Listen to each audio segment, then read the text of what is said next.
Hello, I'm Hansi Parchment. You're watching Talawa TV with Crystal Davis. I think the uniqueness of the Reggae Girlz is they embody the national motto of Jamaica, which is out of many one people.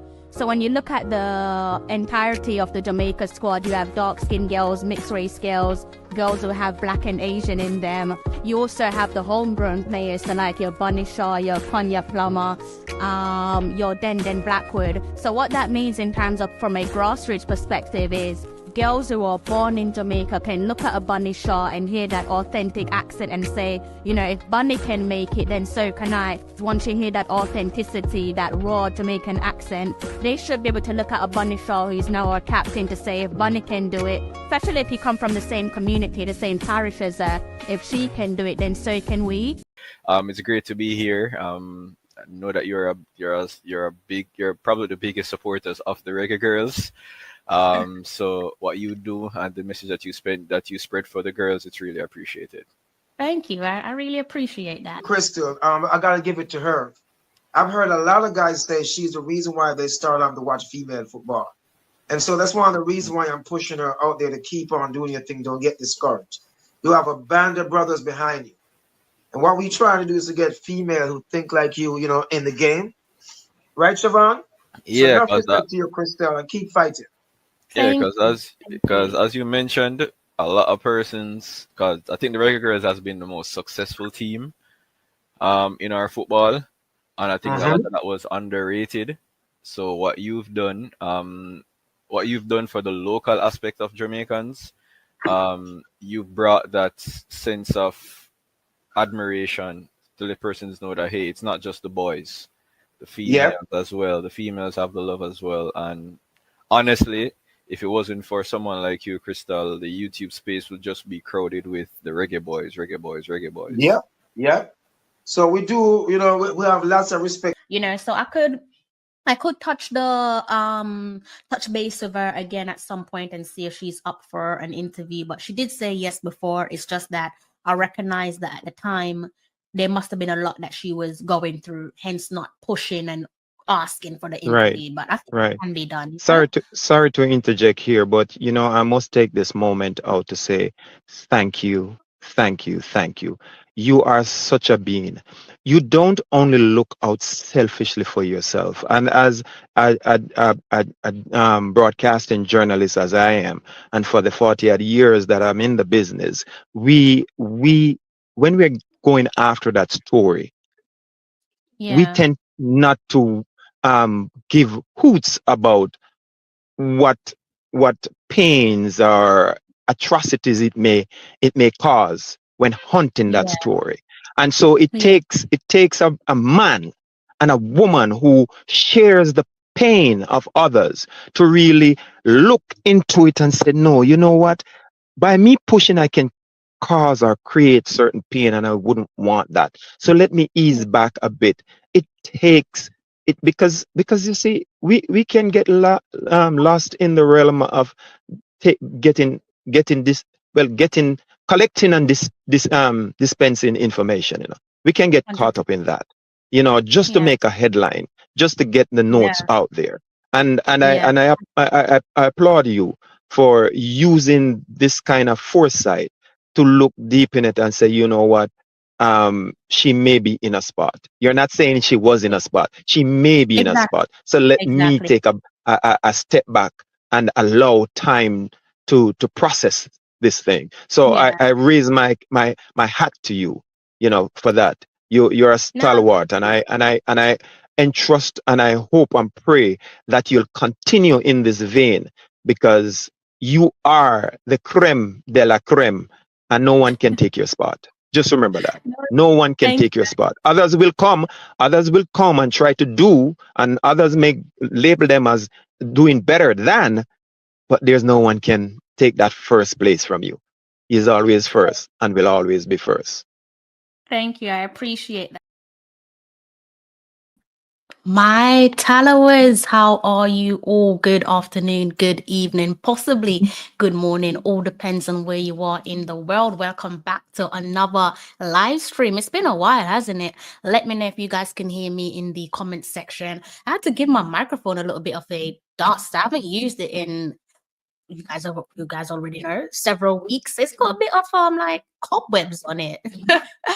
So I just thought just keep dusting it a little bit. I think it's all right. But let me know how I'm sounding in the comments section. See what you guys are saying. Man of God, big up yourself. I hope you are well. Hope you and the family are in good health. Likewise, IT Push. I feel like I haven't seen you in a real long while. Nevertheless, big up yourself. Thank you for dropping your comments in the comment section. That's what it's there for. I hope you guys are in good health. And to those of you who are silently watching along for whatever the reason, perhaps you're making your way home from work or any personal activities. If you're driving, keep your hands on the wheel. Safety first. But if you're relaxing in the comfort of your own home or wherever, please get active. Drop some comments in the chat. Let me know how you've been. How's everyone? It's been a minute since I've done a live stream. I do apologize. Let me know how you guys are doing. Let me know how everyone is feeling before I get started. Actually, let me just turn my attention to my screen so I can see if I need to do any shared screen with you guys. I think we're good for the time being. I will be sharing my screen, but I think for the first part, it's looking like we're good. Mr. Beckford, if you are watching, I do want to say I have passed on your request. So you asked me to do something. I did reach out to Sir Rich, and it's a yes. I'm not sure when it will come to fruition, but it is the answer to your question is a yes. So I've done my part. All right. So, and also I do want to apologize to yourself because I wanted to do a live stream yesterday, but I was way too busy to do a live stream yesterday, and I got home at, what time did I get home? I think I got home at maybe around 12:30 in the morning. So by then I was shattered. I was like, there's no way I can do a live stream. So I do apologize for that. All right. Blair Video said sounding good. That's what I like to hear. It's been a while since I've used my microphone or my equipment for a live stream. So good to see that I am still in working order. I hope you're in good health as well, Blair Video. By the way, guys, have you hit the like button? I haven't been here for a while. Please hit the like button. It does not cost you a penny.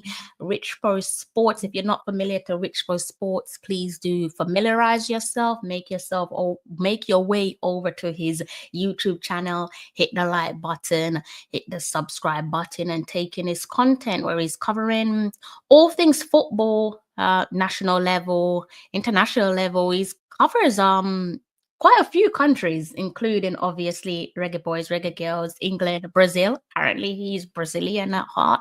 Don't ask me, ask him. So Rich Boy Sports is saying greetings. I had to make sure I pass on his message. He asked me politely, so why not? Actually, Push is saying with FIFA money release, have the girls received all their money? You are asking the wrong person. You are asking the wrong person, and hey, look, you're better off asking the JFF. Not really sure what to tell you. I kind of feel like these type of information we should know. My answer is I'm going to make an assumption. I'm giving you an assumption, and I'm going to say yes, but even I don't know. It's not a confident yes. I'm just saying yes. I assume so, for obvious reasons. But that question there, you're better off asking the JFF that one. I can't answer that one for you. So one of my gripe, like, information that should be known to us isn't known to us. Like, we have to do a bit of digging, and it's not the best way to market the women's game. I kind of feel like information that is of public interest, where the 12th man is concerned, it should just be right there in front of us. We shouldn't have to go and dig deep or pick the phone up and call this person, jumping through hoops, jumping over hurdles just to find out some basic information. But yeah, sorry, I can't give you an answer. I don't know. Get in touch with them on their Instagram. I don't know, wait until they do another live stream on their channel. I'm not sure. I'm not really sure what to tell you, IT Push. Sorry, I can't help you with that one. I do apologize. Ritual says hit Like button duly hit. Thank you very much. All right, so where do we start, guys? Where do we start? I'm sure you would have seen my title, right? So I'm going to talk a little bit about Leon Bailey, also touch on the Reggae Girlz as well before I close off. Where do I start with Mr. Leon Bailey? I should have done this live stream maybe about a week ago. So again, I do apologize for that, but this one is, I think, for me, a long overdue. I don't really want to spoil it for you guys. So I think what I should do is perhaps scratch the surface with Leon Bailey, because I don't want to do no spoilers. I want you guys to enjoy what I enjoyed.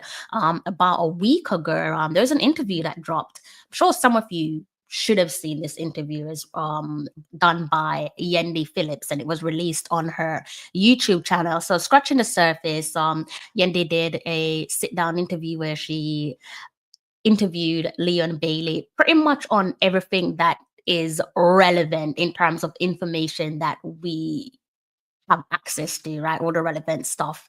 So, talking about his rise from youth football through to professional football, everything that comes with that, the fame, the success, family, future, the current game, playing for Villa, playing in the Premier League, everything really, again, just all those relevant stuff. And for those of you who haven't watched that interview, I'm not going to ruin it for you. I'm not going to do no spoilers, but I will say, upon observation, for me, I don't know what you guys make of the interview. Let me know if you have seen it. If you haven't seen that interview there with Leon Bailey, beautifully hosted by Yendi Phillips, please do go ahead and give it a watch. For me, it is by far Leon Bailey's best ever interview.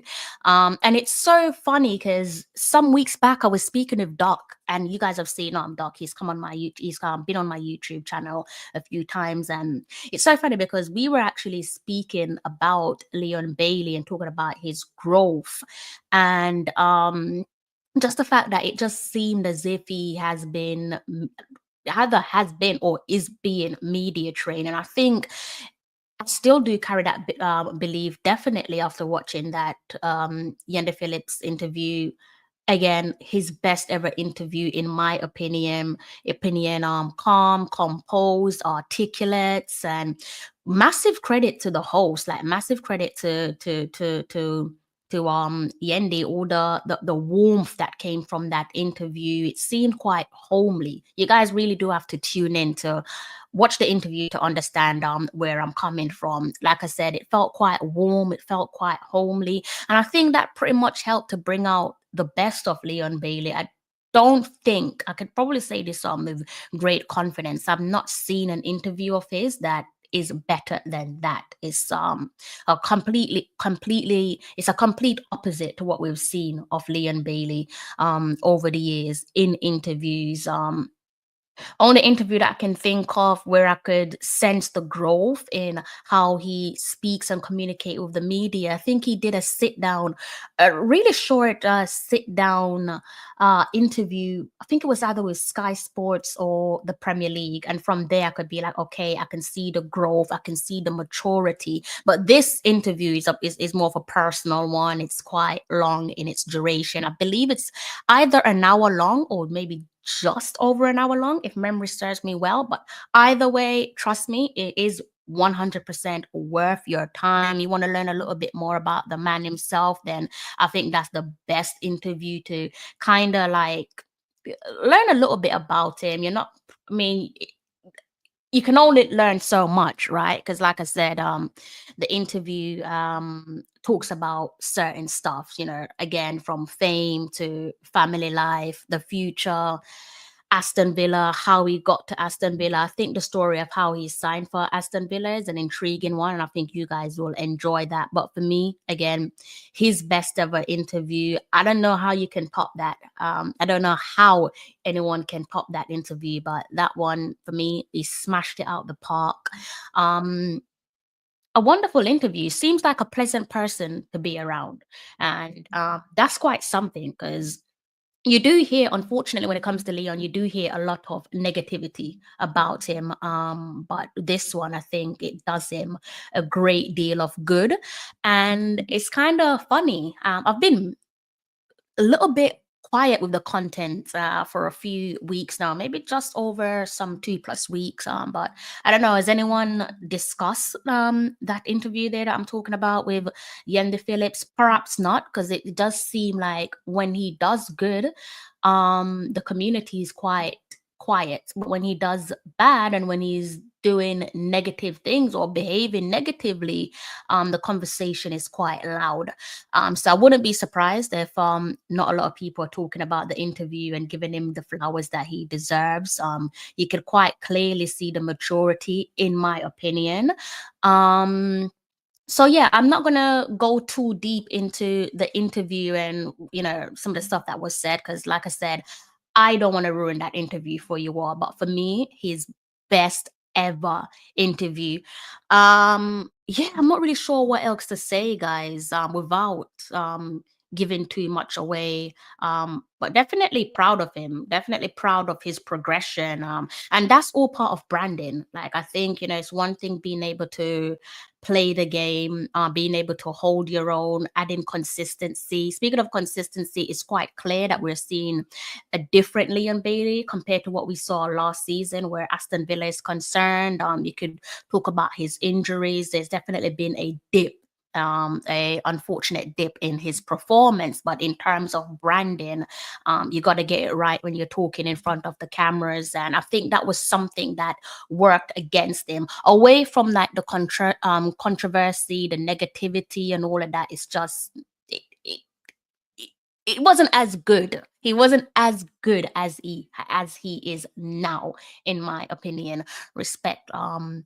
Respectfully so, without causing any offense, right? So again, guys, if you've not seen the interview, please do go ahead and give it a watch. Learn a little bit about him, learn the finer details about his career, moving to the PL and so on. It's worth your while. I think for me, it's like it's more of like a cozy watch. It's definitely a cozy watch. So I don't know, on a Saturday when you're drinking your Saturday soup, or you want to grab a cuppa with some biscuit, cross your legs and give that interview a watch. It is worth watching, guys. I'm proud of him. I watched that interview in its duration, and I could not help but to smile. Like, throughout the interview, I was just smiling and really like enjoying the way that he presented himself. And I think the surrounding helped as well. The setup, the lighting, this is all about like videography. So the lighting, the scenery, again, the host herself, I think she played a massive role in getting that side of Leon Bailey out for the rest of us to see him in that light. So watch that interview, guys. Let me know your opinions. Maybe on my next live stream, you guys could let me know what you think of Leon Bailey's interview with Yendi Phillips. Big up yourself, Chemo. I hope you're in good health. Thank you. I hope you and the family are well, Chemo. Blair Video says we'll check it out. Please do. Look, please do. I'm going to rewatch it again, because I feel like sometimes when you watch something for the first time or just one time only, I can only speak for myself. Sometimes you miss certain information, right? Certain, like the good bits. Sometimes you miss, there's some little gems there that you probably will miss, or I should say I would have missed. So I'm going to go back and I'm going to give it another watch, and I'm sure I'm going to learn more about him. But first time watching it, wow. Definitely a little comfort watch. So if you ain't got nothing to do for the rest of your night, I'll say go and watch that interview, right? And if you don't like it, you can take it out on me. Maybe I misled you. I don't think I have, but perhaps I would have misled you. So Kimo is saying that he hasn't seen it. That's a bit of a shame, really. That's a bit of a shame, but when you've got some free time on your hands, give it a little watch. What else for Leon Bailey? So, backtracking a little bit with this one. Gonna backtrack a little bit, because I'm pretty sure I've discussed this on my channel before. I did a live stream several weeks back talking about coincidentally Leon Bailey and also a potential move. This was like maybe at the start of the year, if memory serves me well. I feel like it perhaps was at the start of the year, talked about Leon Bailey and a potential move. So I won't echo exactly what was said on that particular live stream, but it's kind of funny, isn't it, how this article came about. When was this? On the 1st of May, and the headline pretty much reads for itself. Aston Villa's Emiliano Martinez and Leon Bailey lined up for Saudi Arabia moves. And remember doing that live stream some weeks back, and I think I had a few guests on the show with me. I can't remember, but I feel like I don't think I did that live stream by myself. So I'm almost certain that I did it with a few other guests. I just can't remember who or how many guests I had on the show. So my apologies. Memory clearly isn't that great, so I do apologize. So yeah, we did talk about potential move for Leon Bailey and perhaps whether the Saudi Pro League should be part of the conversation. I'm gonna stick to my guns. I did say that I think he should consider moving to the Saudi Pro League. So I'm gonna stick to that one. I'm gonna brush over what was said in this article here, taken from the Telegraph. So it does seem as if some of what's been said about the potential of Leon Bailey moving away from Aston Villa, it does appear to hold some water. I guess only time will tell, especially with the season coming to an end and transfer window opening for summer 2025 and so on. So again, me, if I am him, I'll definitely be looking to say, you know what, let me just go and secure the bag. Me personally, I would love for him to secure the bag for him and his family. I'm sure he's financially stable, but he could better himself financially, no doubt, if he were to go off and sign a deal for one of those Saudi Pro League clubs. We've seen some of the contracts and the salaries that some of these footballers are on in the Saudi Pro League, and it is just mind blowing. And people talking about one of his teammates, what's his name again? John, what's his name, guys? His name eludes me. He played for Villa not too long ago. So one of you might have to just remind me in the comment section. What's his name? John. Oh my god. It's not Duran, is it? Guys, remind me in the comment section. Who am I thinking of? Because he moved to the Saudi Pro League back in January, didn't he? Again, from Aston Villa. And we've seen other Premier League footballers do the same, Ivan Toney being one of them. Interesting to see how his international career will pan out, because people seem to be a little bit up themselves when it comes to Ivan Toney. Getting an England call up, and there's all this conversation about politics, or it's because he's playing in the Saudi Pro League and blah, blah, blah. And I don't really think that should stop him from getting a call up, if I'm being honest with you. So, think it's John Duran that I'm thinking of, guys, right? Yes, it is John Duran. You know why I was getting confused? I'm thinking my mind's saying John Duran, and there's a little voice saying John McGinn, and it's definitely not John McGinn. So it's John Duran. Let's see what you guys are saying. Duran. Yes. Thank you. It's the John that was confusing me. I'm like, is it John McGinn? Is it John Duran? But yeah, John Duran. All right, so let's look at Leon Bailey. Let me know what you guys make in the comment section. Let me know what you guys think in the comment section. Right, so you guys are not really interested in Emmy Martinez, are you? But if you are, then let me know in the comment section. I'm not. Personally, I'm not an Argentina fan. Definitely not Argentine. Not bitter about his move to Villa. It's just I'm not interested. I'm interested in Leon Bailey, our compatriot, one of our own. So here's what the article says. I'm not going to read the entire report. You guys can pick this one up in your own time. You can go over to the Telegraph Football, and give it a read. I read the relevant stuff, and then we can just have a little chat before I move on. And it says Aston Villa pair Emiliano Martinez and Leon Bailey are the latest Premier League players targeted for potential moves to Saudi Arabia. talks a little bit here about Emi Martinez. Obviously, we know current kings of the world with his country, Argentina. They'll be trying to defend their crown at the 2026 FIFA Men's World Cup next year. And that's, I mean, his rise and what he has done since leaving Arsenal is applaudable. Now, fair play to him. He's definitely proving that he made the right decision. Whether people want to agree with that or not, completely irrelevant. At the end of the day, like it says on the screen in front of you, he is a World Cup winning goalkeeper.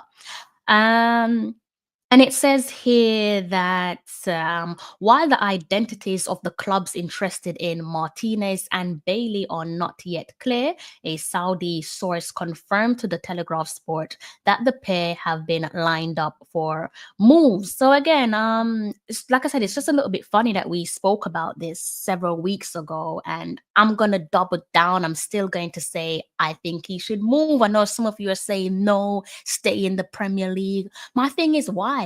Why should he stay in the Premier League? And if you guys still harbor those beliefs that he should stay in the Premier League, stay in the Premier League and play for who? That's not to say he can't go to another Premier League club. I'm just curious to know what you guys are thinking. If he is to move away from Aston Villa, where do you think he should go?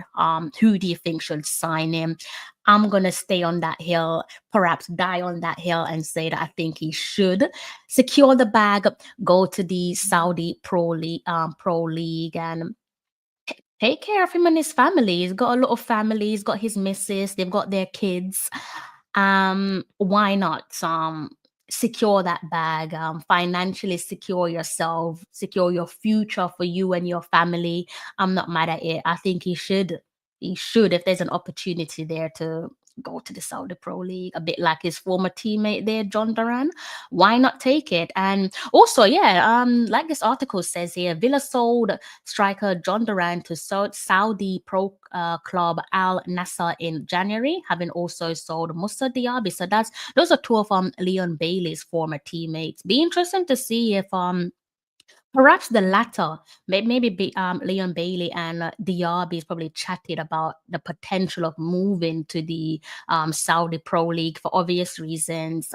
They've played for a few clubs now, Bayer Leverkusen and also Aston Villa. Diaby's time at Villa Park, obviously short-lived. I think some bitter Leon Bailey fans out there, they're quite confident that Diaby was going to Aston Villa to replace Leon Bailey, but that one was short-lived. And we all know the stellar season that Bailey had last season's campaign. Some Arsenal fans probably a little bit bitter with Leon Bailey because in some of their minds, he's the reason why they didn't win the Premier League. So let me know in the comments section. Let's see what you guys are saying in the comments section. Where have you been? Greetings to yourself. I hope you're in good health. I hope you're all right. What's you saying? I don't think Bailey should go based on the football quality. Gray actually moved to the league. Yeah, Damari Gray. I think if I'm not mistaken, I think Andre Gray was over there as well. If memory serves me well, I think Andre Gray I was in the Saudi Pro League at one point. So you're saying that you don't think that Bailey should go based on the football quality. Gray actually moved to the league, but he doesn't look happy to me. Yeah, that's an interesting one. So you're saying you don't think he should move based on the quality of the league, but what about that financial package though? You don't think he should sign based off what he could potentially be earning? Because let's not kid ourselves. What is Bailey? Bailey's about 27 now, right? He's probably gonna be by the end of the year, he's probably gonna be 28. He's no spring chicken. You've seen his injuries. It could be one of those things where sometimes when you get to a certain age as a player, you pick up those unfortunate injuries, and as time progresses, you wind down on your career, those injuries don't fully repair itself, and you don't go back to being your usual self or better than your former self prior to injuries. So I think that's something that's perhaps worth a consideration. as well. Good day to yourself. I hope you're in good health. I saying Saudi is a pre-retirement league. It's a bit harsh. It's a bit harsh. Richter said it crossed my mind that Leon Bailey is mindful of his EPL Villa standing. How likely is Leon really focusing on cementing his Premier League class status? Saudi is relatively easy, big money. It's interesting. It's an interesting one. It's an interesting comment there, Sir Rich. I guess that's one that really and truly only Leon can answer, right? But who would he be doing this for, though? Like, who would he be doing this for, Sir Rich, when you're talking about solidifying his Premier League status? And is that subjective? When you solidify your Premier League status, is that a subjective achievement? Because you could probably argue and say that has he not done this already? You know, when he came to Villa Park before he signed for Aston Villa, yes, we know that Villa Park, you know, Aston Villa, one of the most successful English clubs. We all know they have Champions League in their cabinet. But prior to Leon signing for Aston Villa, they had waited some, if memory serves me well, some 40 plus years before returning back to Champions League. Right. So, and that's not to throw shade at them. Definitely respect what they have achieved, respect their history, respect their trophy cabinet. But they weren't in the position that they're in currently. And not because he's our compatriot, but he has played a pivotal role in bringing them back to applaudable heights. Yeah, this season is not as impressive as last season, but he did play a fundamental role alongside other teammates in getting them back to the good times, you know, where they're able to play Bayern Munich,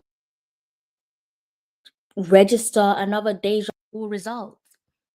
So again, Richbo, like, is that subjective? Because I would say that he's already done that where Aston Villa is concerned. Or maybe I'm being a little bit kind. You know, I'm looking at it from who he is as a person, one of our own, his journey to the present, the trials, the tribulations, the heartache, the pains, the disappointments. How many times would a Leon Bailey had to have fallen down and gotten back up? How many times did he have doors slammed in his face? How many times did he grow up hearing, you're never going to make it, you're not good enough, you're this, you're that, and to overcome all of that? And he's played in a few respectable leagues. And there were times where other clubs were linked with him. And yes, people can say that was just rumor. Me personally, I don't know if it's rumor because I'm not privy to certain information. But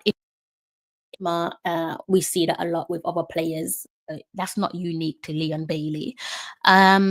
But again, I could sit here and I could debate and say that he's probably achieved that already, based on what he has done with Aston Villa, based on where he has taken them back to, you know, Champions League, and what Unai Emery's managed to do as their gaffer since signing for them. They say LB need to go to Manchester United. The conversation about Leon Bailey potentially signing for Manchester United. I'm not sure I want that to happen. I'm not sure I want that to happen. I'm not confident with Manchester United, not confident with their I don't know. I don't know if that's the right fit. You're not the first person. You're not the only person to say that you think he should go to Manchester United. Why? Why should he go to Manchester United? I'm keen to know. Make the money on the merch. Agent CB might go for the bag.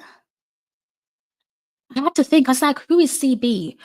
It's not just him though. It will benefit financially. It will benefit Leon and his family, and that has to count for something. You know, at that age, at the age of what's Leon Bailey's age? I think he's probably 27. Let's go and give it a quick little Google search, guys.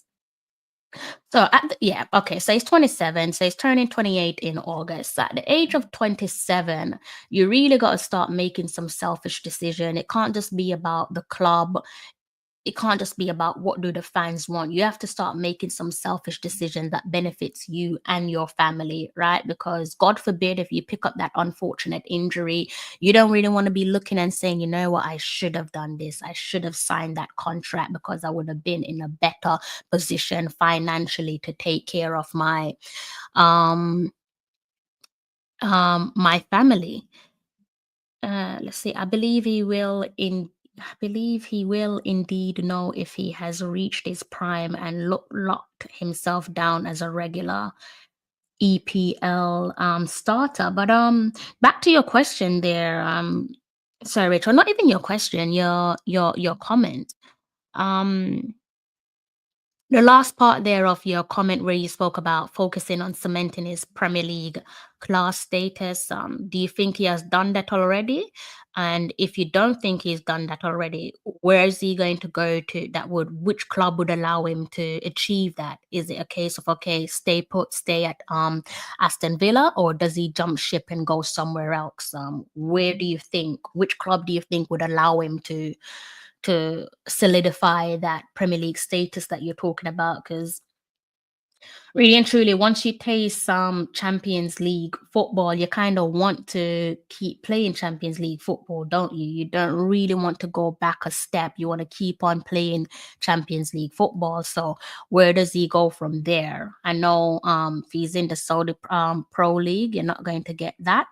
But that's probably something that he would have to consider when he's making those inevitable decisions. But I think this one definitely worth keeping an eye on over the next couple of weeks, especially as we approach the summer transfer window, and those summer transfer window finally opens. And who knows? Usually with transfers, from what I know, I've been spoken to football agents. These things happen in the background way ahead of time before it even comes to the spotlight where the fans are concerned. Sometimes minimum 6 months to a year for things to come to fruition. So there's probably a lot of groundwork going on in the background that we're not privy to for obvious reasons, right? So yeah, definitely worth keeping an eye on. I'm gonna be keeping an eye on it, and if I see anything new, then obviously in terms of the updates there, I'll be more than happy to share them with you guys. So yeah, Sir Rich, let me know with regards to what I just said with your comment on screen. I think we could probably segue, guys, and talk a little bit about the Reggae Girlz. I think we can segue and talk a little bit about the Reggae Girlz before I close off. I've gone almost over almost 40 minutes, or just under, I should say just under 40 minutes, talking about Leon, his Yendi Phillips interview, as well as a potential transfer. Where next for Leon Bailey? Like I said, I'm sticking to my guns. I'm saying Saudi Pro League. Some of you in the comment section are saying stay in the Premier League, play for Manchester United. I don't want to see him go to Manchester United, but I'm not his agent. More importantly, I am not Leon Bailey. But we'll see what happens over the next couple of weeks. So Reggae Girlz, let's go and see the Reggae Girlz. I'm trying to see where to start with this one. So what do we do with this one here, guys? All right, let me go and change my screen for you guys. Let's go and look at some fixtures. You guys should be able to see this one on the screen. Let's see what Sir Rich is saying. I see Pickford. I see Pinnock at Brentford, regular status achieved. Hugo McNeil, Everton regular. He is capable of being a Villa regular, fitness permitting. Always felt he should be a jewel for the Reggae boys. I hear it. I hear it. You just want him, so that's it. That's all you want from him. Just to be a regular starter in the Premier League. Okay, I hear it. I understand what you're saying. You're not pulling me. You're not swaying me with that one, but I definitely understand where you're coming from. So thank you for your comment. I'm gonna turn away from the comment section briefly. Okay, so let's go ahead and look at the Reggae Girlz for a second. I think I need to remove. I think I need to remove there we go. So we can you guys see that, by the way? You probably can't, because me myself, I'm struggling to see the fixtures. All right, so okay, don't worry, I'm not gonna touch base on the last results from the April window. I gather that one is a little bit hot and heavy for some of us, so I'm not gonna touch base on that one. So we can look at the upcoming fixtures. Let's start with some positives. It's so funny. It's not too long ago we were sat on a couple live streams talking about what the future holds for the Reggae Girlz, what we want to see in terms of progression, development, and of course we spoke about future games and who we want to see the girls play and so on. And you already know by now that I'm a massive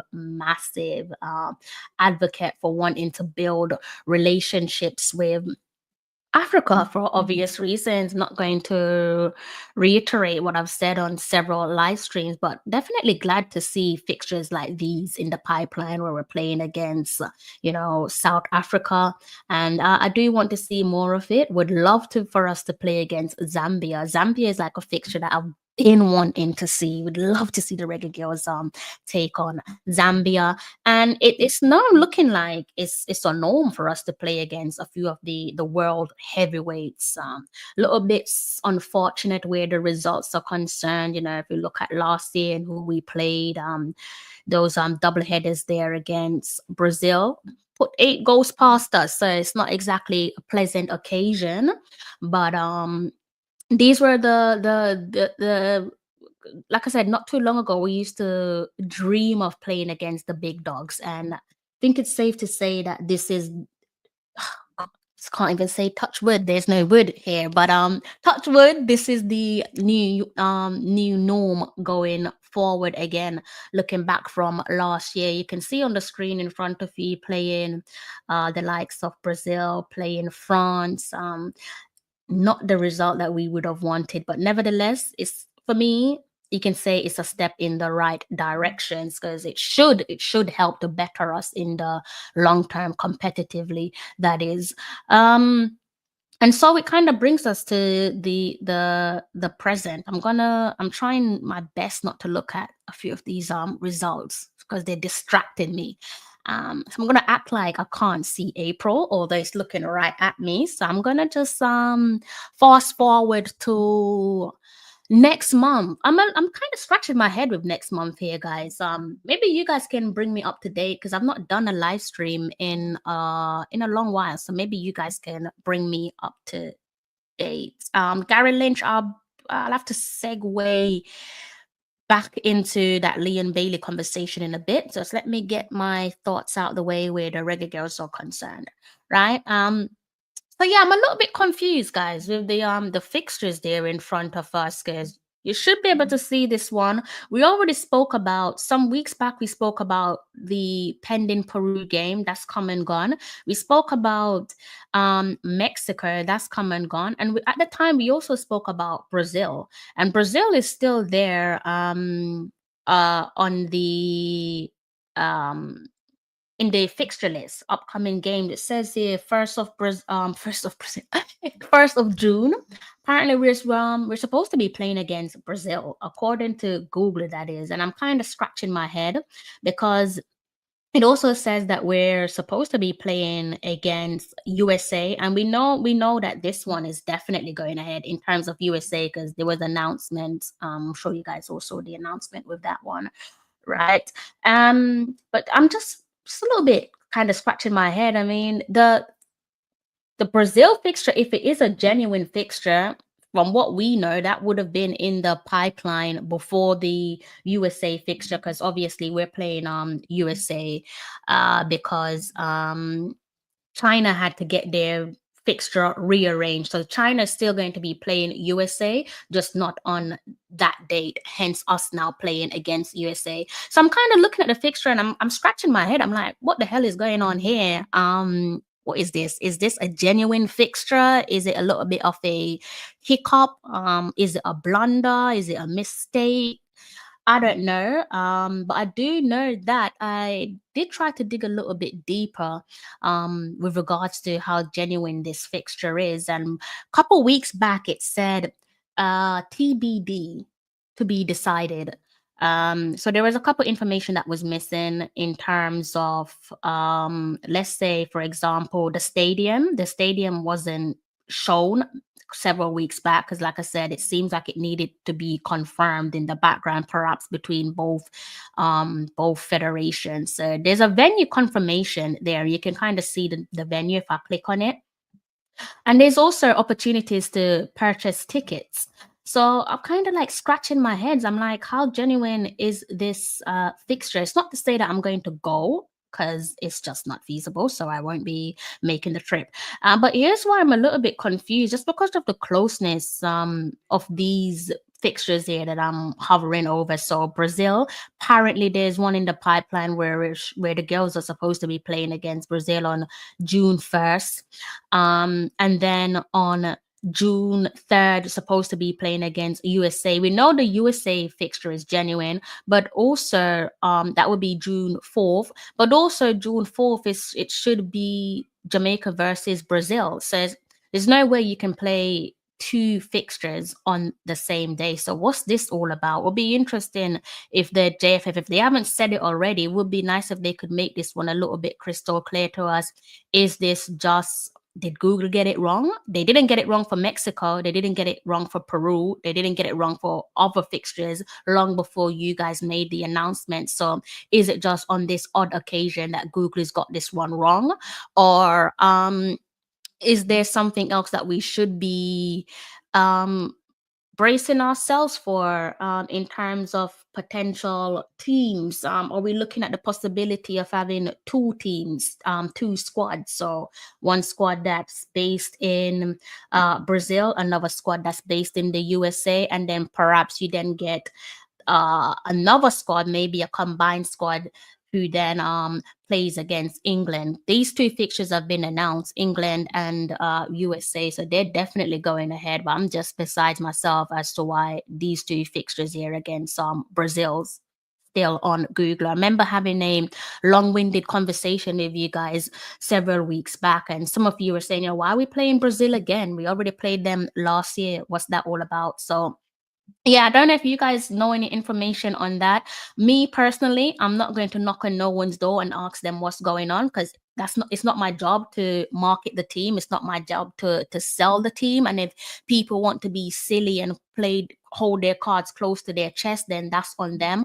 All that you're doing is not marketing the team to its full strength. So little information like that the 12th man should know. It would be great if you guys could just give it to us rather than us having to knock on doors and like annoy people and ask people information that should just be of public knowledge. So yeah, it would be great if the JFF could clear the air on this one. And if they've already done it, don't assume that everyone knows. Like, just understand that you're dealing with women's football and not everyone's going to be in the loop. So if it's the case of you put it in your WhatsApp chat, be aware that not everyone is in your WhatsApp group, and put it in your WhatsApp chat if you have. Is for me simply not good enough, because the bulk of your fan base will definitely be missing a beat.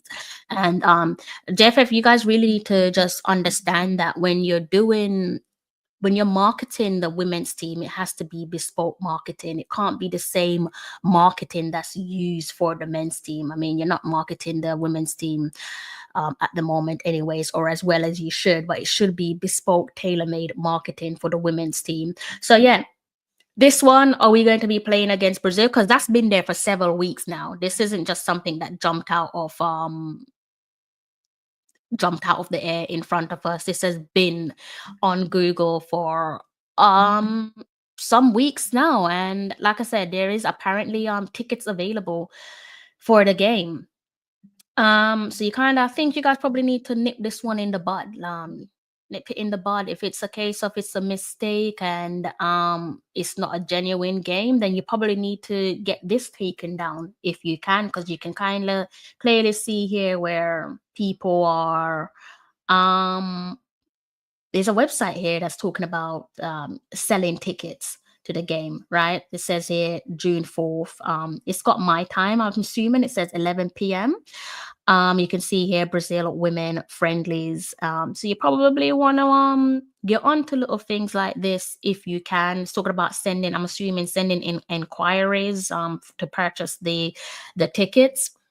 And as you can already see, there's a venue attached to the game. So a little bit of a weird one. I think it's probably something that's worth keeping our eyes peeled, because if it is a case that this is a genuine fixture, then that's probably an indication that we're going to be having 2 teams as opposed to 1.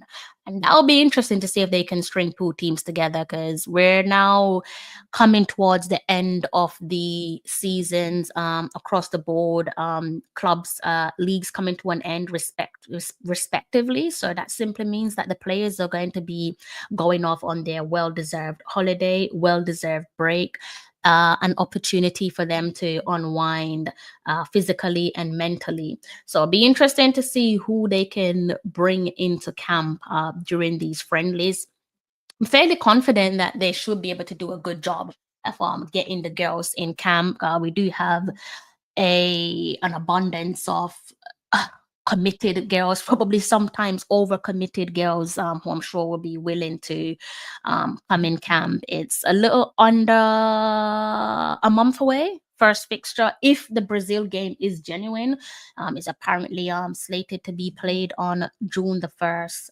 And then some days later, I guess we'll see them play against USA. USA 1 definitely is going ahead, or should be going ahead, if everything goes to plan logistically. That one should be going ahead, and hopefully this one is a bit of a smooth sailing in terms of getting the players from A to B, because they will be out of season. I'm guessing you're going to have players traveling from all over, like the girls who are based in England, for example. They're probably going to be flying back to be with their loved ones in the States. Girls across Europe, some of them going to be flying back to places like, like I said, the States, Canada, and elsewhere, and also Jamaica as well. So be interesting to see who accepts the call up, who's in camp, and just how smooth sailing that journey is for them. I think you guys have more than enough time on your hands, JFF, to make sure that the flights is a smooth sailing one. Tickets should be booked already. I'm assuming tickets are probably booked already. Only think you've got all the time in the world, as you usually do. But yeah, those tickets should be booked already. Hotel, all of that, but I trust that it probably isn't nowhere near completion. But yeah, as I said, I'm gonna keep my eyes on this one. It's something that I noticed when I was looking at the fixture, and I'm not really sure why that is, why the fixtures are so close. My only thing that I can take away from this one is that perhaps the Brazil game is genuine, and like I said, the USA one was recently added again because China can't play USA on that day. So maybe the Brazil game is genuine, guys. Probably just a matter of time in terms of when the announcement will be made, or maybe it's not genuine. I don't know. Like I said, I'm not going to knock on no one's door and ask if it's genuine or not. Like, it's not my job to do that, and I'm not going to go above and beyond for certain things. Let's see what you guys are saying in the comment section. So much, but Reggae Girlz, so much potential, organization, vision, and transparency are key cornerstones to seeing the squad project flourish. Easier said than done, but it's worth trying. Pray. Absolutely, absolutely. That's one way of marketing the team. That's one way of trying to galvanize the nation and get in your 12 man to back and support you. Money isn't all, but hopefully he's not wasting his money. Know nothing about the young man. I know you're referring to Leon Bailey. Know nothing about him, to be honest with you. Maybe you will learn something if you were to go ahead and watch that interview. You probably learn something that I haven't picked up on. Like I said, I think I need to go back and give the interview another watch. I'm sure I'll learn more than I've already learned. But yeah, guys, back to sorry, back to the Reggae Girlz. And in terms of looking at those number of fixtures there, where out of season is concerned, similar to Brazil, I think. How many fixtures is that? Let's say the Brazil fixture is genuine, right, guys? So that would have been 1, 2, 3. 1, 2, 3. So that's 4 fixtures. So the USA and England, as I said, genuine fixtures. If we look at other teams, so if we look at Brazil, I think they've got the Copa America coming up. So this would have been one of their friendlies in preparation to the Copa America, right? You can see here, got Copa America scheduled for the 13th of July. But before then, they should have a number of fixtures under their belt. They're supposed to be playing Japan at the end of the month. That's a to be decided. And this is where I'm scratching my head because, like I said, Jamaica was a to be decided several weeks back, right? You can see the to be decided, right? I'm sure that you guys can, or in your own time, go ahead and give a little Google search just to verify for yourselves. So you can see the Brazil one is the Japan game for slated for the 30th of May. So in some weeks' time, this is still saying to be decided. That's 2 fixtures there, but Jamaica is no longer to be decided, and also, France is no longer to be decided. So overall, in the run-up to the first round of the Copa America, that's 1, 2, 3, 4, 5. That is 5 friendlies there in their back pocket. 1, 2, 3, 4, 5. So that's 5 friendlies there in preparation for the Copa America. If we go back a step and look at, let's say, USA, I think they have a similar number of friendlies in their back pocket. Which aligns with ourselves. Like I said, that game there, this one that's cancelled. Jamaica is now playing against USA, and as you can see here, they're actually going to be, as I said, some moments ago, USA is still going to be playing against China. They're going to be playing against China on the 31st of May, right? And you can see a couple fixtures there in their back pocket. They got 1, 2, 3, 4, 5. So I think that's probably 1 fixture more than what we have. So I think we have 4 in total. If the Brazil game is genuine. So it's nice to be rubbing shoulders with the big boys, isn't it? So in terms of number of fixtures there in our back pockets, finally that's something that we no longer have to complain about.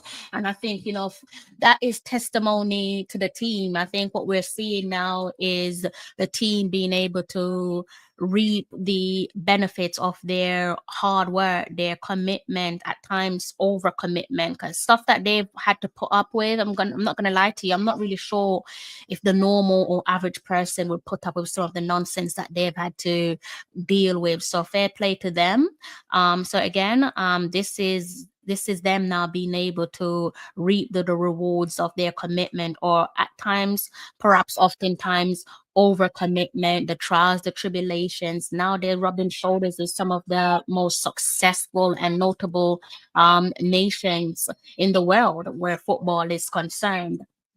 And credit to the team, credit to the backroom staff as well for every single coach that's helped to get them to the current, whether that's your favorite coaches or your least favorite coaches, absolutely irrelevant. They've all played their part, they've all played a role respectfully to get us to where we are, especially when we look back at that first ever successful World Cup cycle, to all the players of yesteryear. We always have to have them in the back of our minds. We always have to give them their flowers. We always have to remember them because they really crept so a lot of these girls could walk. They are legends within their own rights. And it's remarkable to be sat here talking about, is this a genuine fixture? Are we going to be playing against Brazil as someone made a mistake? It's probably not a mistake because we played against them, as I said, as I reminded us all last year. So it's probably as genuine as it is. Playing against Brazil, playing against Mexico, playing against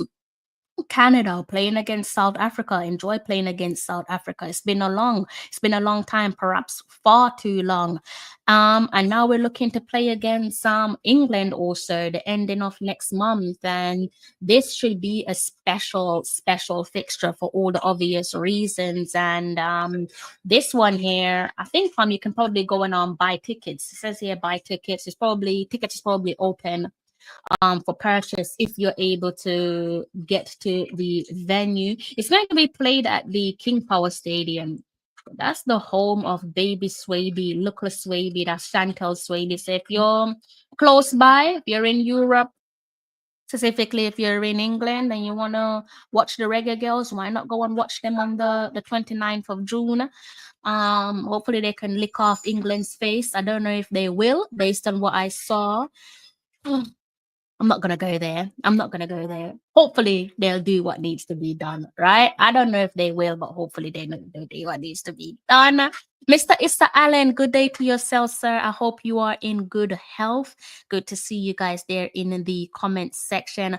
Mr. Warren Webster, let's see what Warren is saying. Warren, I hope you're in good health as well. Still at work, just showing some love to the channel. Blessings, Mr. Big up yourself, enough love.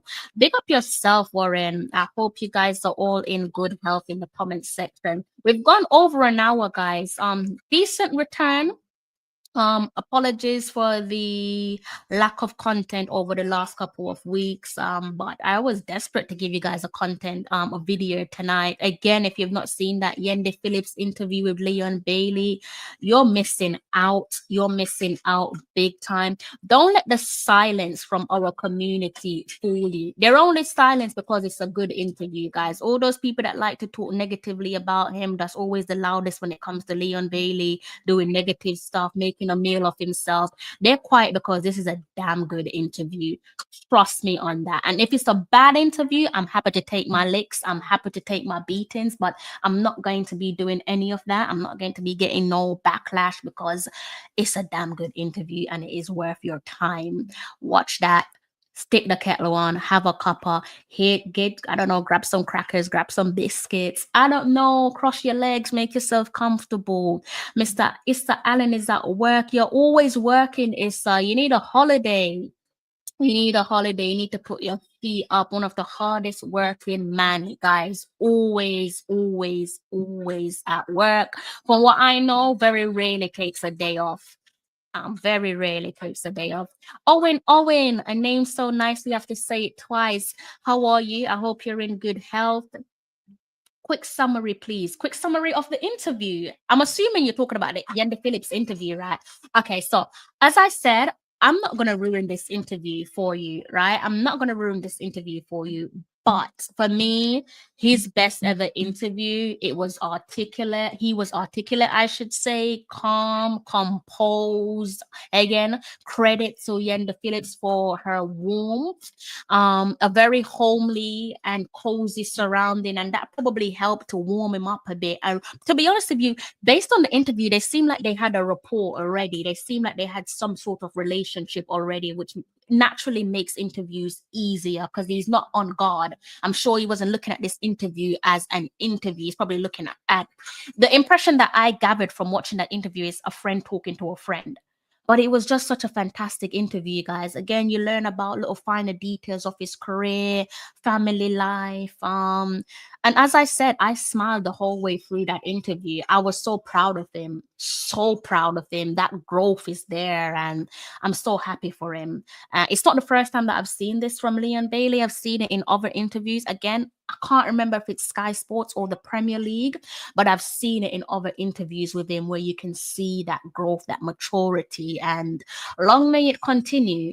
Long may it continue. Seems like he's on the right trajectory. Hopefully, it's a steady one, and hopefully, he just continues to get better and better, right?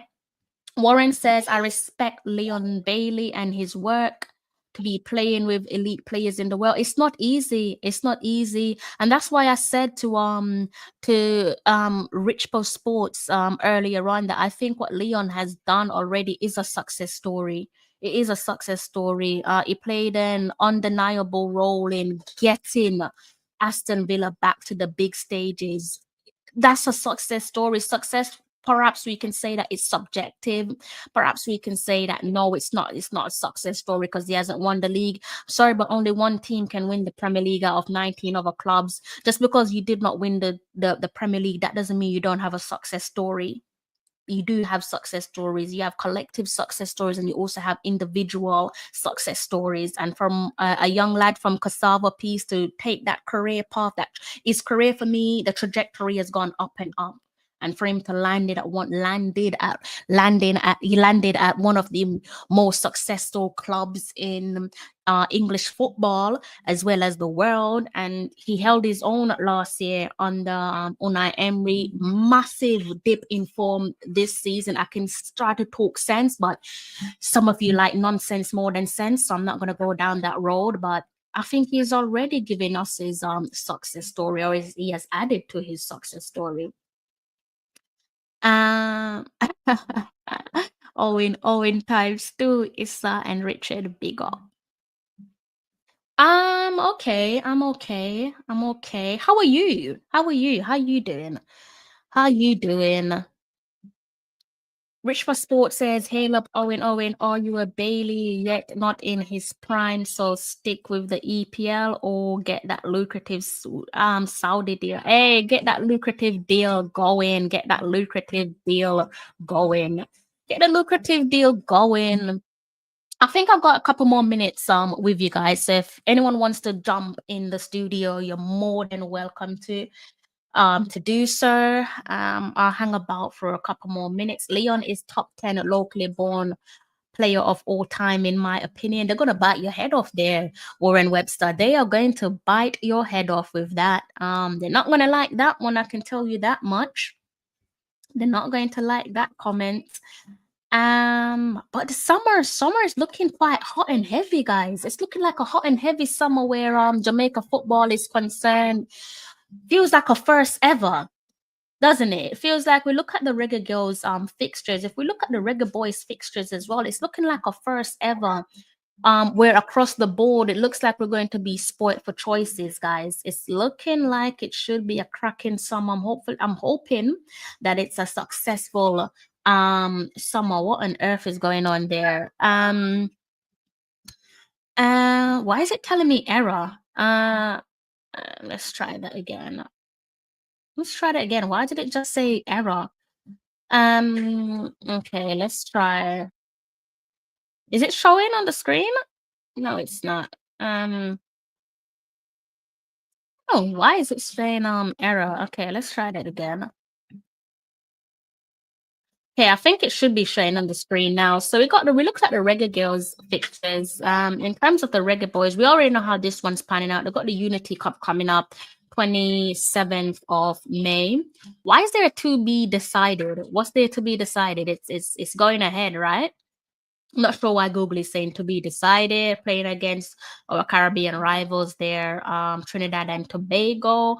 And if all goes according to plan, could potentially find ourselves playing against the Super Eagles or the Black Stars.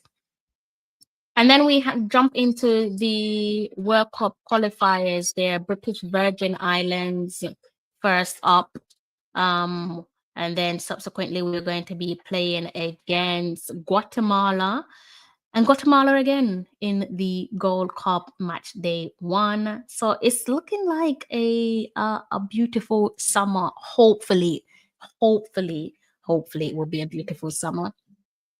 Ritual Sports, he should do what's best for him and his family. Thank you, Owen. Owen, this is what I'm saying. Secure the bag, Leon Bailey. Secure the bag.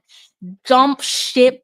Don't look behind you. Jump ship. Secure the bag for you, your missus, and your little ones.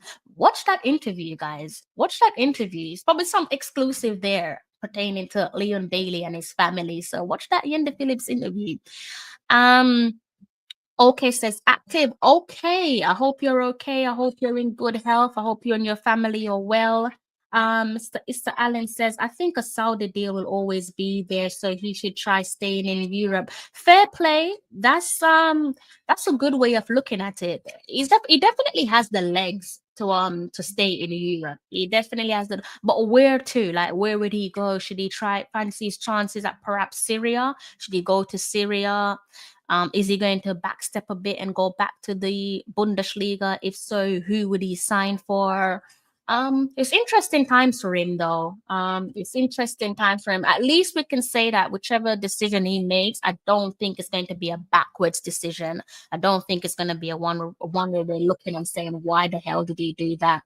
You know, because so far, like I said, his trajectory has gone up and up and up, you know. Sir Rich says, hail Sir Warren, top 10 only for Leon Bailey. You are a man who is drawing upon vast banks of history.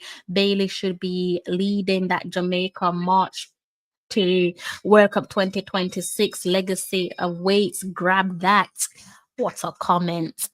Issa Allen, it will always be there. You don't say that is from Owen. Warren Webster says, based on how far Leon has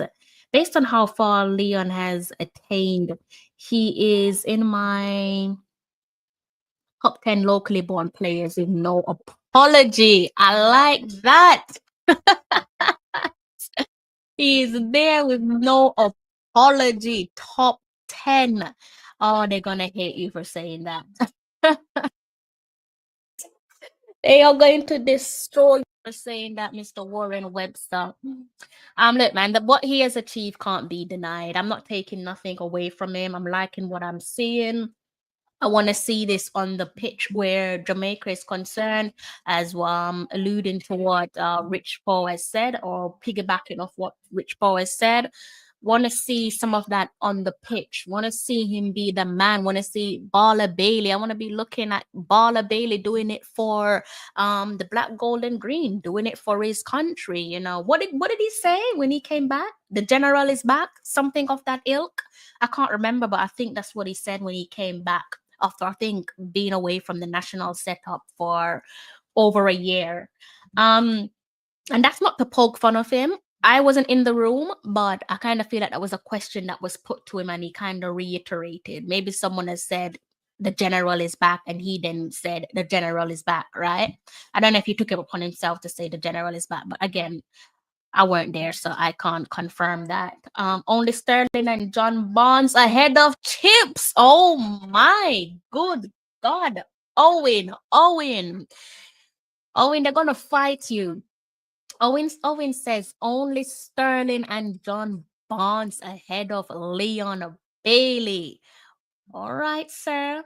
Richbo says, can Warren or anyone name 5 better Jamaica players? Full stop.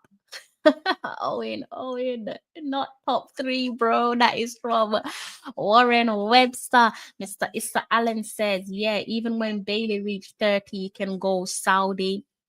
I think that's true. That's true. But is he not running the risk of saying, what if the ship has sailed, though, Issa? What if they say, okay, we're now looking at different talents? Saudi could change their formula and say, look, my thing now is they want to sign more players of the John Duran ilk in terms of age, right? Because John Duran, how old is he? He's 21 years old. So what if they change and say Bailey's gonna be 28 in August? Maybe by 2 years time or a little under 2 years time, they're probably not looking to sign players of that age unless you're one of the greatest player to ever do it, where they're like, okay, look, regardless of age, if you're available to be signed, I'm signing you, right?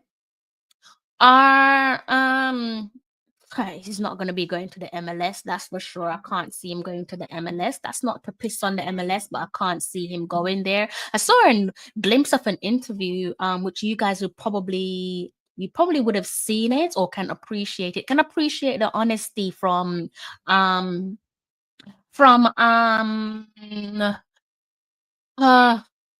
name eludes me, from Wilfred Zaha. Wilfred Zaha did an interview, and I think they asked him about whether he would go back to Crystal Palace, and just paraphrasing, he basically said, you know, something along the lines of, I'm 32, I ain't got the legs for it. Crystal Palace are doing well now. Why should I go back and kind of ruin my legacy, etc., etc.? And I thought, you know what, fair play to you. Fair play to you. You're quite observant. And why should he? But he did also end on never say never, because you never know what the future holds, right? Who ahead of him? Tapa. LOL. It's no guarantee he will get more than he is now at that age. Oh, okay. So Issa, Owen is saying to Issa with regards to Issa's comments that it's no guarantee that Leon Bailey will get more than he would get now at his at that age of being 30 in a little over 2 years time. It's crazy to thinking about over 2 years time. Leon Bailey's gonna be 30 years old. You know, he's gonna be in the 30s club. It's a great question. Would a Saudi Pro League now be an upward level or slightly backward step football quality wise? I know what I'd say. Well, first of all, I'm not going to sit here and act like I watch the Saudi Pro League, because no, I don't. So I can't comment on the quality of the league.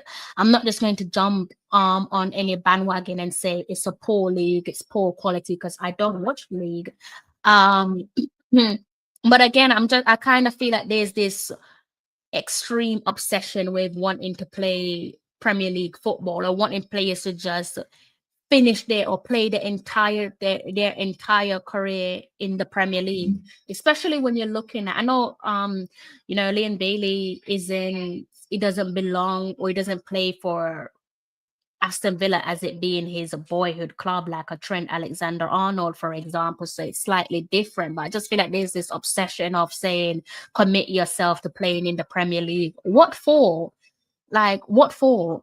What for? There are other leagues that you could play in. There are other competitive leagues out there. Yes, we can say that the Premier League arguably is the #1 league in the world. Not many will disagree with you on that. Some would, mind you, but not many would disagree with you on that. But if you're only going to table it on if your only argument on the table is that playing the Premier League because it's the most competitive league and it's going to put you on an upward trajectory, and going to another league is a slightly backward step, for who? It's a backward step for who? Because if it's a case of you want him to do all of this so that he could then bring it to the national setup, in his mind, he could easily say, doesn't matter what I do, I'm damned if I don't, damned if I do, because certain section of the fan base don't like me anyway, so why should I stay in one league to please you when you don't appreciate me anyways? So I don't know. Me, I'm jumping ship. I tell you, you better thank God that I do not have no form of contact with Leon Bailey, because I'll be telling that man to jump ship. I'll be telling him to accept that offer. If it's a lucrative offer, grab that offer, say your please and thank you, discuss that with your missus, pack your bags and go. So you gotta thank God that I don't have no contact with him, because I'll be telling him to run for the hills. But he can still command a decent salary now in Europe, and whatever he gets in Saudi would always be much more. Well, Mr. Allen's not having none of that Saudi Arabia talk right now. He's like, nah, stay in Europe. I hear it. I'm not mad at it. I hear it. Warren says Ricardo Gardner is still ahead of Chippy in my opinion. Warren says, how the nostalgia there? Are you talking about? That's an intriguing comment there, Warren. In terms of what? In terms of what? I mean, obviously, I grew up watching Bibi, and I know what he meant to my generation. And Bibi gave me bragging rights back in school. No one could tell me nothing. Bibi gave me bragging rights, and that was all I needed. Having those two recorders there in the Prem, having Fuller, having Bibi, talk about Stoke and Bolton, that gave me bragging rights. Didn't support their clubs, but definitely supported them, definitely wanted them to do well. And it was sentimental. It was about representation. I don't know how if kids nowadays if they get sucked into representation. I'm assuming they do when you're talking about your compatriot, when you're talking about your countryman or your countrywoman, right? But I don't know. I left school years ago, so I don't know. Warren, unless you are talking about playing for Jamaica, Leon has surpassed Bibi club-wise. Chippy Gardner played over 10 years at a high level, bro, body of work and starting every game. Jeremy Lee, big up yourself, Mr. Lee. I hope you are in good health. I hope you and your family are well. When okay says no, Crystal say no to oil money. Hey, show me good money. Show me what is good money. What is good money? Don't they tell you that don't put money in your mouth because it's dirty? Well, what is good money? There's no way no one can sit here and try to convince me that certain league is good money and another league isn't. Like, what is it? Have we all been brainwashed? Have we all been conditioned to think a certain way about certain people and their culture and their league, and to think that others are better than them, or to think that others act with a greater moral compass compared to others? Kind of feel like we have been, to be honest.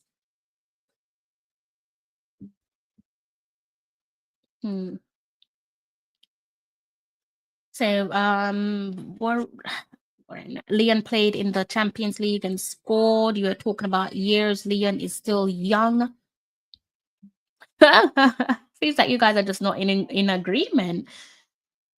Let's see, to play in the he's in Europe. He has that level of talent. You're cracking me up regarding non-advisory. Like, you guys are lucky that I am not in his camp, because sorry, Mr. Issa Allen, but I'm telling him to jump ship. Don't worry about what no one is saying. Take care of your little one. Take care of your missus. Take care of you. Oh my gosh, I will be convincing him so hard to jump ship. Warren says, well, I wish him all the Mr. Lee says he wish him all the luck. I'm a Spurs fan and I watch Bolton every week because of Bibi. Are you going to the Unity Cup, Mike Majestic? I'm not sure. Are you going? Are you even based in the UK? Or maybe you don't need to be based in the UK to go to the game. Are you going? Owen says, okay, take the money. When the oil money is paid through EPL.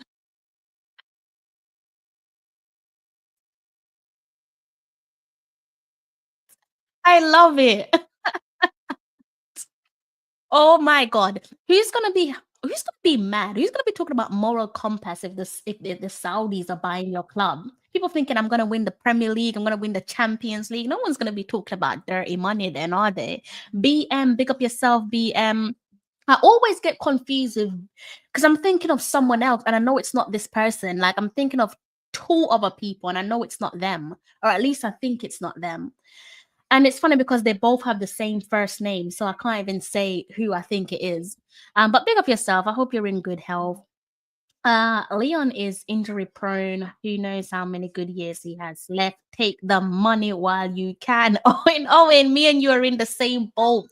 We need to, like, I don't know, Mr. Ryan Jackson. You need to tap Mr. Butler on his shoulder. Tell him to tell his son to take the money. Take the money. Warren says, Crystal, Bibi made me proud to be a Jamaican for real. For real forwards are the best players. Yes, listen. He really did. He really did. I remember having arguments, not like s- sinister arguments, just football arguments, debates going back and forth with a couple of the guys that I went to school with. And it was predominantly a lot of guys that came from African backgrounds, Nigeria, Ghana, for example. And they would kill me with the arguments, guys, because they had so many great players, SCN, obviously Drogba, they had Eto, they had the Torre, they had the Torre brothers, Yaya Kolo. They just had so many great players. I was having none of it because whoever they tabled, whoever they brought to the argument, I said, yeah, but I got Bibi. You couldn't tell me nothing. Like Bibi was like the nicest thing in sliced bread for me. Bibi, Fuller, I'm bringing those to the argument. I'm going to battle with both of them, and I will be winning because I'm not having it. Like even though they had great players, I'm not. I only had two players. Wow, fighting for my dear lives back then. I had two players, taking two players to a battle when these guys could name a whole starting 11. We've come a long way, guys. We've come a long way. Kids these days, they've got it good in the playground. They've got it good in the playground. They can name a whole starting 11. I couldn't do that. I wouldn't even be able to start the match. I could only watch on as a spectator. But you couldn't tell me nothing about my players. I would go to war and I would represent them well. So Mike says, yes, he's going to Trinidad game and the final game. Ooh, that's nice. Well, safe travel. I hope you enjoyed the occasion. Jeremy Lee saying he should go for 3 seasons. So you're on board. Mr. Lee's on board. Mr. Lee's saying Bailey should go for 3 seasons. Just take the money, Leon. Take the money, secure the bag. Secure the bag. Forget all the chatter. Secure the bag. I've enjoyed this live stream, guys. I said I was only gonna do a live stream for 30 minutes, but it's almost 1 hour and 30 minutes. I'll stick around with you guys for a couple of more minutes. Before I forget my manners, thank you so much for blessing me with a moment of your time. Sorry that it's taken me so long to give you guys a live stream. I can only apologize. And hope that you guys forgive me. Clearly you have, because you've got a decent turnout. Thank you to the 40 plus of you who have hit the like button. It doesn't cost a penny. Thank you for your support. And we're still steadily on the way towards hitting that 5K. No idea when we're gonna hit that one, guys, but we're working towards it. Working towards it, definitely. So you can watch the show, hear me talk a little bit more about Leon Bailey. You could also hear me talk about the Reggae Girlz. Is there a potential roadblock in the way? Hopefully not. Hopefully not. Baby, listen, Issa, I was fighting for dear life. I don't think you understand. I was fighting for. Do you hear the guys that? I mean, you know about African footballers. You know who they had in their corner. I was saying, baby, I was telling people that he was better than whoever they brought to the table. I was saying, nah, he was better. He was better. To me, I was saying, nope, nope. They're saying they got this, they got that. I said, no, I got Bibi. Telling me I got Bibi. They're telling me they got Eto. Don't care if you got Eto. I got Bibi. They're telling me they got the Yaya and Colo Tourette. I don't care. I got Bibi. You got Drubber. Good for you. I still got Bibi. That's just me. I'm dying on that hill. Tough times. Like I don't know if you guys had, well, you wouldn't have had that in Jamaica. You wouldn't have had that, but the diaspora war in England. Oh wow, it was enjoyable. Definitely enjoyable. And I'm glad that with the people that I was friends with, I'm glad no one went below the belt, because sometimes people choose moments to like go below the belt to disrespect cultures and so on. I'm glad that I wasn't one of those people that just went below the belt. We just stuck to football, stuck to banter. But wow, such a golden generation. And back then I used to play pro quite a lot. So Pro Evolution Soccer, that was one of my favorite games to play. I used to play like GTA, Miami Vice, True Crime. Def Jam, played 50 Cent game when it came out as well, but I really enjoyed playing pro. And I had like Eto in my team, had Zlatan in my team, Kaka. Wow, we have such a golden generation, guys. Kaka was in my team. Like my team felt incomplete without Kaka and Zlatan. I was like, I have to have them in my team. Buffon was my keeper. I just felt like I can't beat you without these guys. So had to have them in my team. So I haven't played pro in years. Some of these people in the chat are hypocrites. The middle there is Middle East in the Premier League, but they have no issue with their clubs. Listen, listen, I am telling you right now. I agree with you. Ain't no one complaining if Saudis are buying their club, because all that they're seeing is the pound sign that will lift their team, lift in the Premier League, and subsequently potentially lift in the Champions League, like we have seen in Manchester City, right? Mr. Lee said he's 20 years of age. He's 20 years old, my apologies. And if he signs a 4-year contract, he can still come back to another league later. That's true. Middle East pays some of their favorite EPL players. I guess the money is only dirty if it's not in England. Fam, listen, I'm only reading the comments. Issa Allen says, Talawa, you are really one of us. I loved it. Like I grew up around like a male dominated family, and it's really and truly my oldest cousin got me into video games, and because we lived together, so he got me into pro, and he really conditioned my mind. He brainwashed me into thinking FIFA was trash and that pro was the better one, and it stuck in my mind. And the buttons are different, so when he later on when he bought FIFA and we tried playing FIFA, I couldn't play it because I'm so used to pro and I had to switch the buttons. And even now, I know they don't have FIFA, they got EA, right? I think it's called EA FC or something like that. I can't play it because I'm so used to pro because of the buttons. The buttons are different, but I love pro. Like, I don't want to get a PlayStation because if I do, it simply means that I'm going to become an addict. It's very addictive. I played SmackDown versus Raw. Used to play it all growing up. Used to love video games growing up. When San Andreas came out, wow, felt so rich when you had San Andreas. But yeah, I used to love Miami Vice. That was one of my favorite games, Miami Vice. A lot of people don't know about true crime.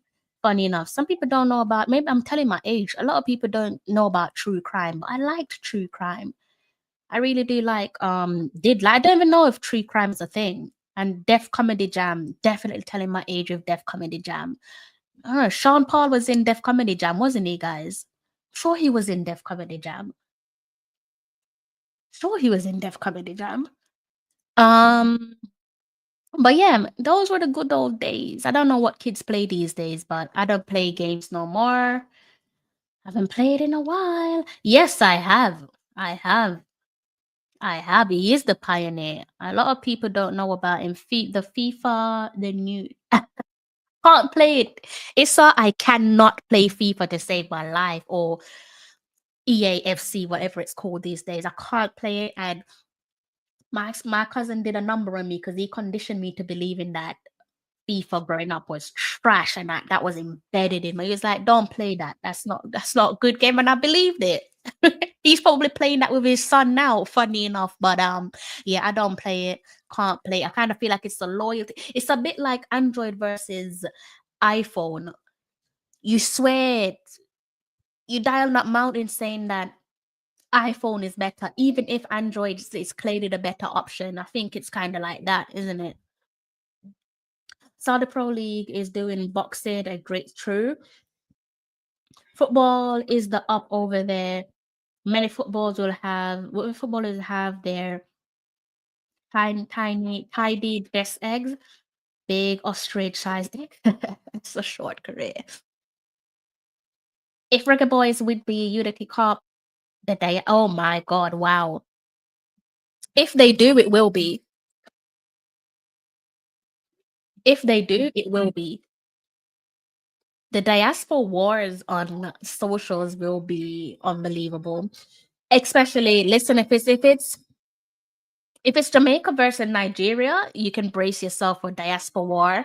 If it's Jamaica versus Ghana, perhaps it's less potent because I feel like there's a closer relationship there. Outside of all the sinister stuff, there's a closer relationship with Jamaica and Ghana as opposed to Jamaica and Nigeria, right? Def Comedy Jam. I'm sure Sean Paul was in Def Comedy Jam. I know my mind's not bugging. Sean Paul, Def Comedy. He must have been in Def Comedy Jam. I know he was in it because I know I played with him. Yes, he was in Def Comedy Jam. What do you guys know about Def Comedy Jam? Wow, look at the graphics. The graphics, guys. Wow. Oh my God, we've come a long way. We have come a long way, but yeah, Def Comedy Jam was the one. Def Comedy Jam, True Crime, Miami Vice. Miami Vice. Video game. Oh my, this came out in 2004. No way, came out in 2004. So the first release date was 1986. Oh my. Yeah, telling my age of this one, guys. 2004. That was when I was playing Miami Vice. That is hilarious. Good evening, Sebastian. I hope you're in good health. Ghana and Jamaica taught the same. Do they? That's a first. I know because of the historical connections, we appear to get along better than other countries in Africa, in my opinion. But I don't know if we speak the same. That's a new one. That is a new one. I think I got maybe 5 more minutes with you guys, and then I'm gonna love you and leave you, okay? So again, thank you so much for blessing me with a moment of your time.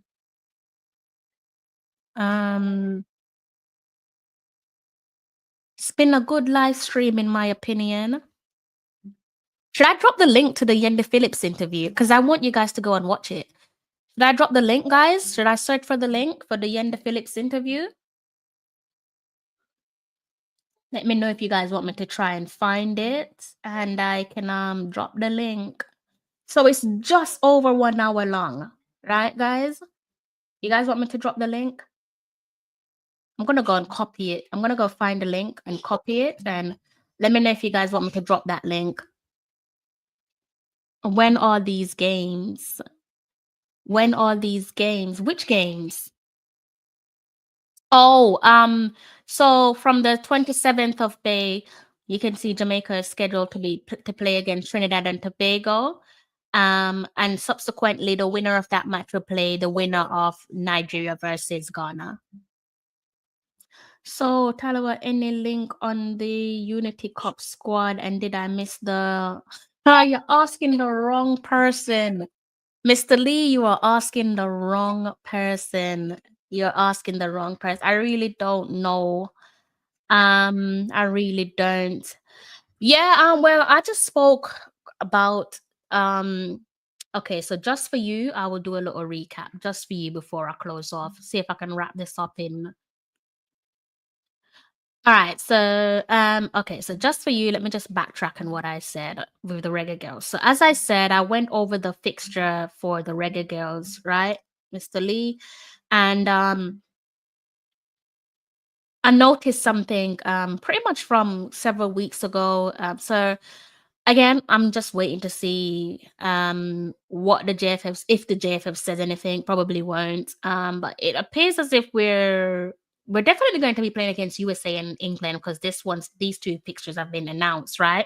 But also from several weeks back, this fixture against Brazil's been in has been part of the apparent fixtures, as it was the case for Peru, Mexico, South Africa.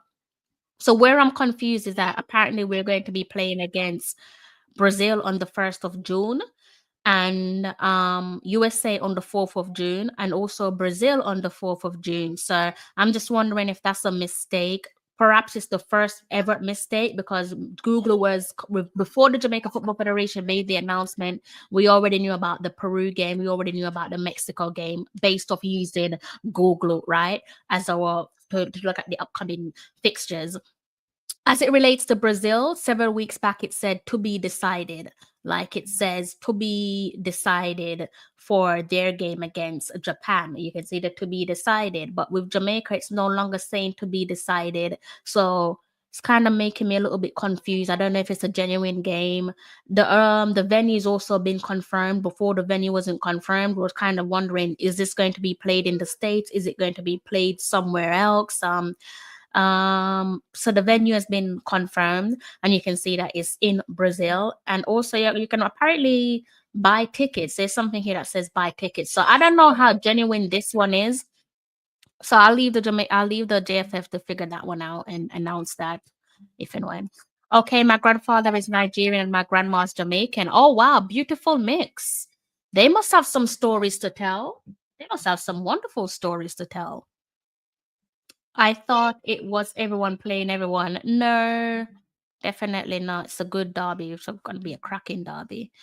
From that World Cup game, Brazil love Jamaica. Yeah, they're probably looking at us as a punching bag.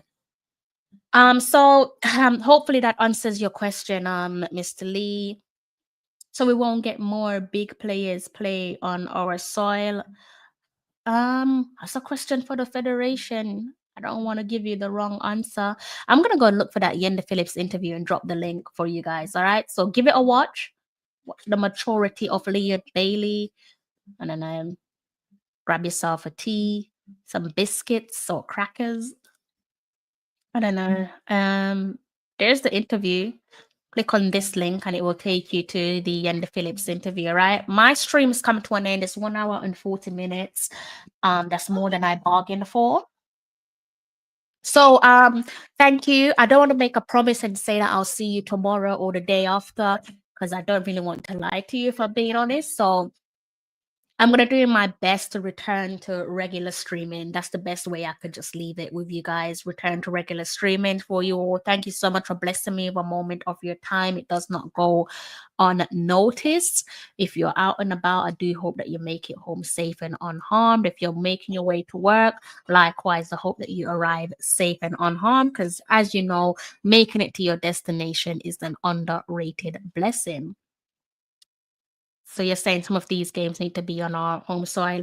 Yeah, I guess it's a matter of feasibility where finance is concerned. I'm not making excuses for the Jamaica Football Federation, but I'm assuming it's about the feasibility behind the finances, what's affordable and what isn't. But hey, look, can't complain, because once upon a time we used to dream for days like this. We used to sit and say we want Jamaica to be playing against Canada, want Jamaica to be playing against England. That's a fixture that we've been saying that we want. Me personally, I've been wanting the Reggae Girlz to play against England.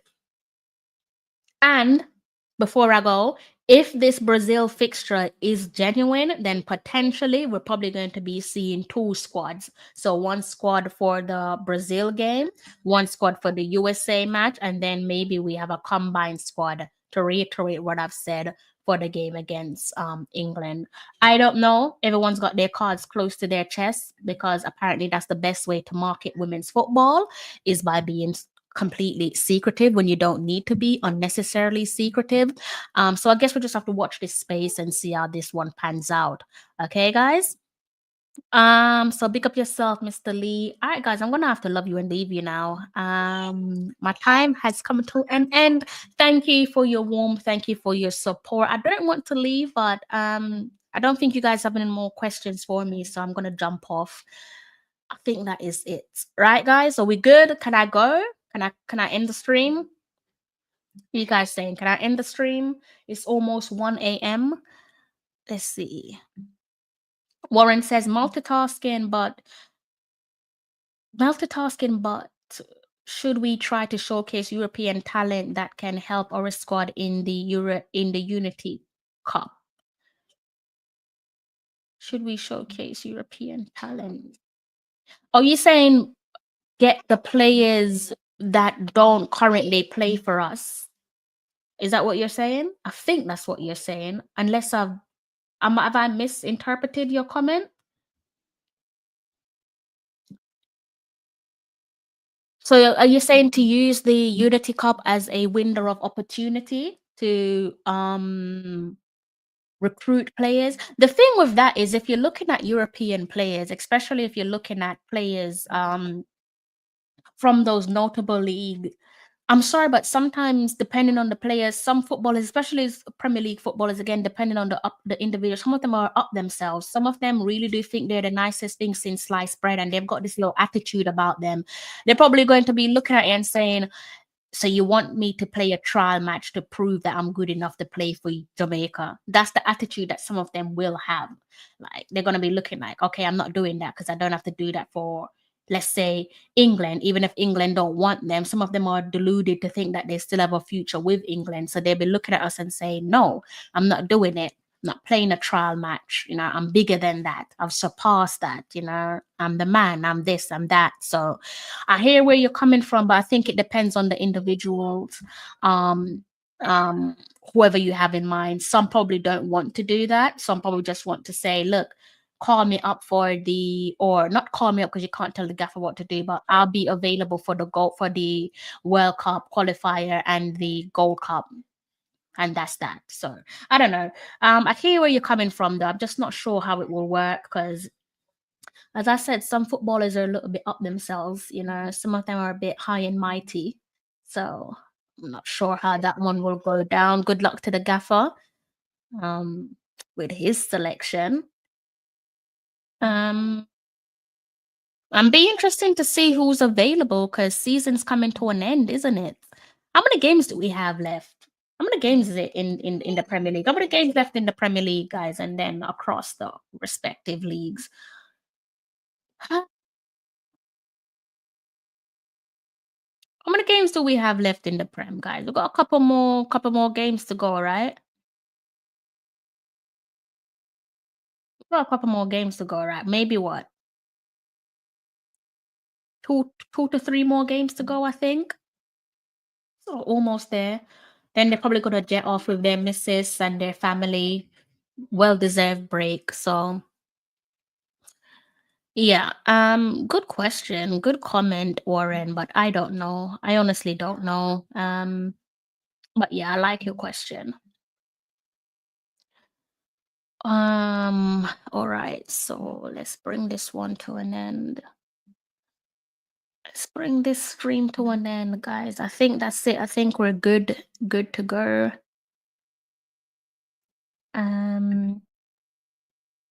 So yeah, good to see you guys there in the comment section. I'm going to love you and leave you, and you know how it goes.